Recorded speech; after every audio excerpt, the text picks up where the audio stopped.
We will not always see eye to eye in our work.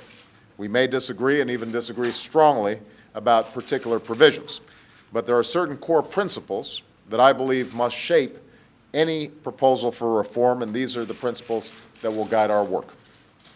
First, financial institutions that pose serious risks, systemic risks, to our market should be subject to serious oversight by the government.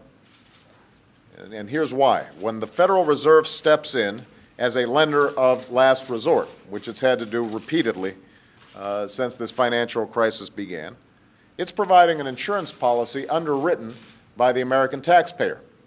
And taxpayers should be assured that the Fed thoroughly understands the institutions that it is effectively insuring and actively monitoring them to make sure that they're not taking risks that will cost taxpayers in the long term.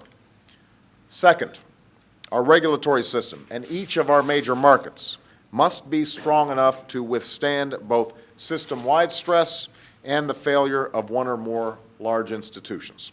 And that means modernizing and streamlining our regulatory structure and monitoring both the scale and scope of risks that institutions can take.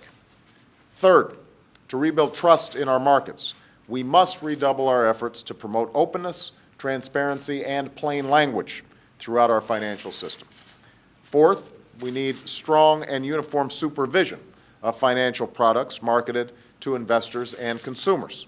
And we should base this oversight not on abstract models created by the institutions themselves, but on actual data on how actual people make financial decisions. Fifth, we must demand strict accountability, starting at the top. Executives who violate the public trust must be held responsible. Sixth, we must make sure our system of regulations covers appropriate institutions and markets and is comprehensive and free of gaps, and prevents those being regulated from cherry-picking among competing regulators. Finally, we must recognize that the challenges we face are not just American challenges, they are global challenges. So as we work to set high regulatory standards here in the United States, we have to challenge other countries around the world to do the same.